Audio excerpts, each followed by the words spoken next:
I love the Northern Irish people. I worked there for an awful long time. I was there for about 18 months during the hunger strikes. Whilst that was a real difficult period, very dark period of history in Ireland, which fortunately now is over. Yeah. It was fascinating to be there and see it all unfold. But the one character I remember out of Northern Ireland is well, there's loads of characters, but the Reverend Ian Paisley, who now is dead, but his son I think is now very active in politics as well. Yeah. But he was such a character, and I'm not talking now about his politics, which side of the divide he was on, his religion or anything, but he was such a self-publicist. He was what you call colourful, wasn't he? Oh, he was colourful, I'm telling you, the devil's buttermilk will not pass the door of my church. When Chris Moncrief turned up there once to interview him, and he had half a Guinness. He was a very famous journalist. Yeah, very famous journalist from the press service. He'd had half a Guinness, and he said, Mr. Moncrief, have you been partaking of the devil's buttermilk? Right. And Chris was a very mild-mannered man. He said, Dr. Paisley, I'm really sorry. It was only half a Guinness with a ham sandwich at lunchtime.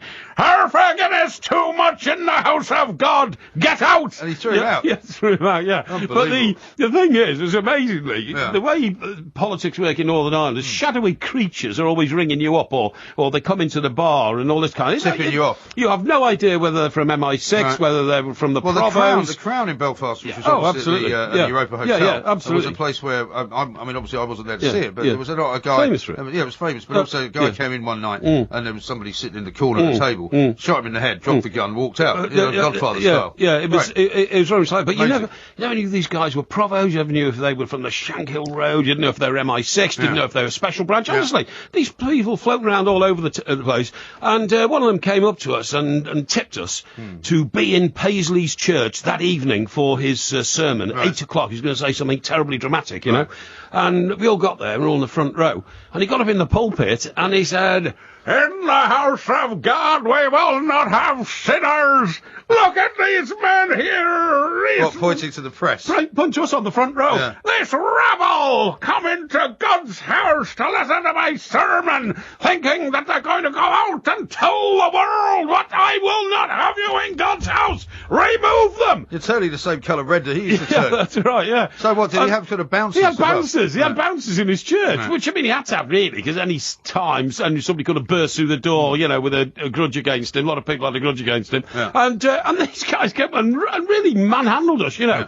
And he had a TV camera there, of course, to film all this and all that. So on the one hand, he used to invite us in just so he could be seen, to be throwing us out. Well, that's quite clever of him, really. I am the independent voice of this community. Presumably you couldn't afford not to go either, because you might miss something. Well, exactly. You didn't quite know what was going on. I love the there's a great. But it felt like a very rock and roll thing to have happened. Well, it's smashing, isn't it? Because there's a great clip that you can find on YouTube of Keith Richard in concert in America, and he's standing on the front of the stage, and then somebody tries to start climbing on the stage, and who knows, the guy could be a nut or whatever. Yeah. So Keith Richard goes to the end of the stage, and literally with the heel of his boot, he dunches the bloke's head in, stamps on his hands, and all the time playing his guitar. Let's spend the night together, bang. Let's spend a bang. Right, I'm going to fracture your skull now, 'cause I love you more than ever, bang. Let's spend the night. Let's spend the night together.